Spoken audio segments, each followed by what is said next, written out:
Asalaamu calaykum waraxmatullaahi daawadayaal dhegeystayaal halkaad naga daawanaysaan waa Jamaama TV. Waxaa maanta istiidiyaha marti inoogu ah musharax madaxweyne Jubbaland mudane xasan caamir xuseen. Soo dhawaa mudane. Su-aasha koowaad aan ku weydiinaya waxay tahay maxaa kuugu kalifay xilligan inaad noqoto musharax u taagan xilka madaxweynenimo ee Jubbaland? marka hore waa ku salaamay walaalkii Cabdinaasir. su-aasha i weydiisay waxaa waaye waqtigan maxaad musharax u noqotay ayaad i weydiisay. runtii Cabdinaasir oo anigu marka hore waxaan salaamayaa shaqaalaha idaacadda ama TV-ga Jamaame. midda kale waxaan ku dhihi lahay anigu waxaan ahay nin muwaadin Soomaali ah.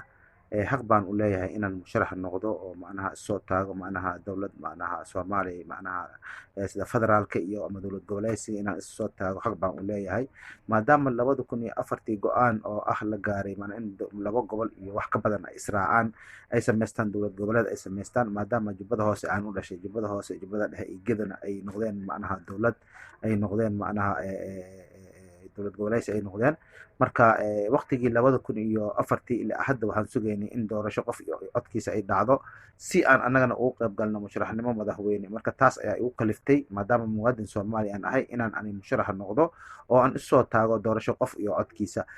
midda kale 2020 sanadka bishii sagaalaad ayaa go-aan dowladda federaalka iyo beesha caalamka waxay gaareen in macnaha ay doorasho qof iyo codkiisa ay Soomaaliya ku dhici doonto. marka taasna damac weyn ayaa isoo galay marka in mar labaad aan soo taago musharax aan noqdo Jubbaland jubbada hoose jubbada dhexe iyo gedo ama Jubbaland inaan musharax ka noqdo si aan u helo macnaha xaqayga macnaha Soomaaliyeed. marka sidaas ayaa jirta Cabdinaasir uga mudane su-aasha labaad aan ku weydiinaya waxay tahay rajo intee la-eg ayaad ka qabtaa inay ku doortaan dadku ku nool deegaanada jubbooyinka? su-aasha labaad aad i weydiisay walaalkay Cabdinaasir waxay ahayd rajo intee dhan ayaad ka qabtaa maadaama aad musharaxa noqotay marka dadka gobolada jubbooyinka ku nool rajo intee dhan ayaad ka qabtaa. runtii aniga waxaan u dhashay sida hore aan kugu sheegay gobolka jubbada hoose macnaha qaas ahaan macnaha Kismaayo. waxaan ku dhashay tuulo la yiraahdo Makalango ee degmada Jamaama ka tirsan. dad badan ayaa macnaha waxaa waay runtii oo macnaha aan nololeedkay dadnimada yaqaano ayaa ku nool gobolada Hanayto ama shacabkooda oo dhan si fiican ay yaqaanaan. waxaan u maleynayaa markan macnaha doorasho qof iyo codkiisa oo miisaska meel kastaba la geeyo oo haddii bax ay jiraan macnaha oo macnaha inaan ku guuleysan doono. runtii macnaha jubbooyinka waxaa ku nool dad beeraley ah iyo dad xoolo dhaqata ah iyo kalluumaysato intoodina macnaha kalsooni aad u weyn baan ka qabaa in haddii doorasho qofka iyo codkiisa ay noqoto inaan heli doono. Cabdinaasir intaas ayaan macnaha ayaan rajeynayaa ilaahay mudane su-aasha saddexaad aan ku weydiinaya waxay tahay haddii aad ku guuleysato xilka madaxweynenimo ee Jubbaland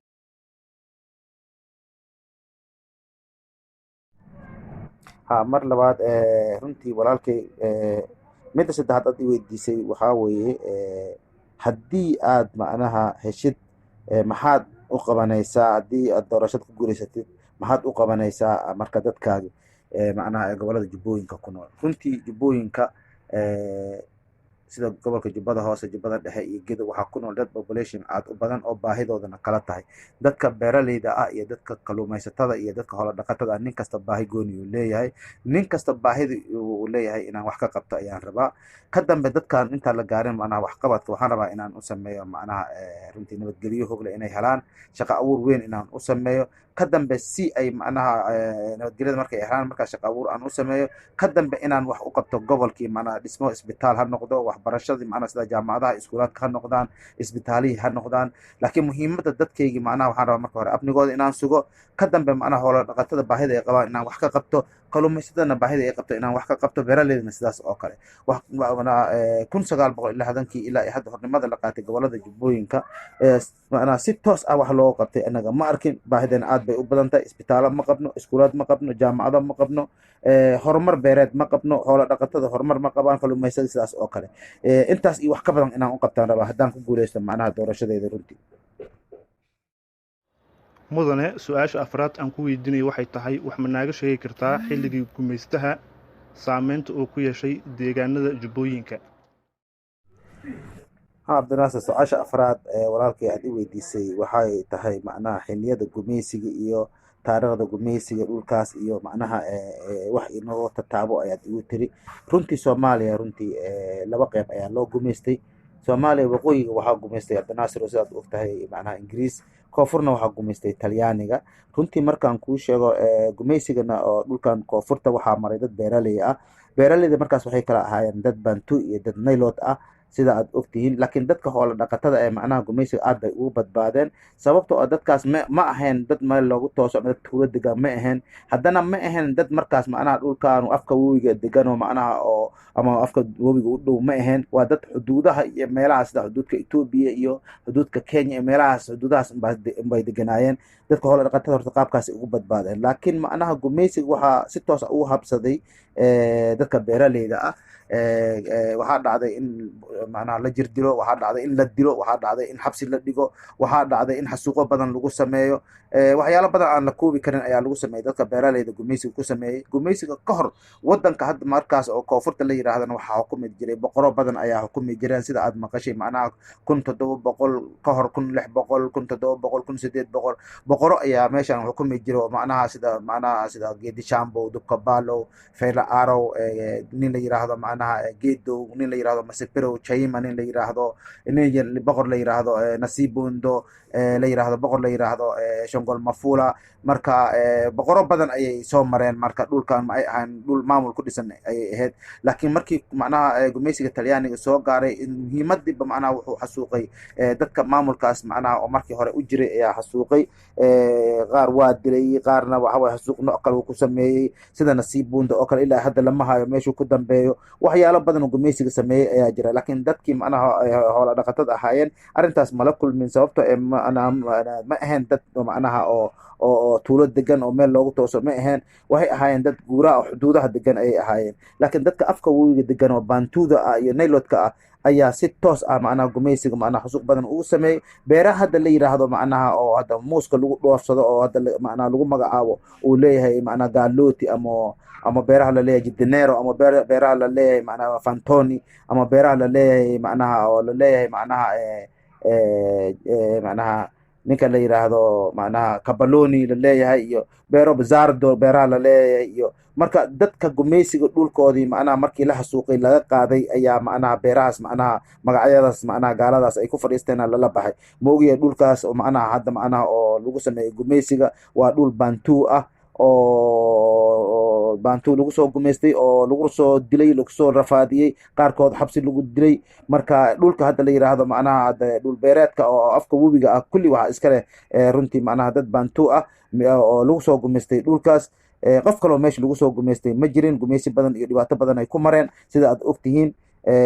ma ahayn hataa macnaha koonfurta dhan jubbooyinka inaan ka hadla keligiisa ma aha, waa gobolo badan sida shabeellada hoose, shabeellada dhexe, Hiiraan, Baay iyo Bakool. dadkan oo dhan waxa waaye waa dhulka macnaha hawiyaha dhulka macnaha oo macnaha gumaysiga si toos u maray waaye. marka runtii markaan kuu sheego cabdinaasir dhibaato badan ayaa gumaysiga dhulkaas ku sameeyey, dhulbo badan uu ku sameeyey, waana qataro badan ayaa sameeyey. marka saasay wax u jiraan walaalkay.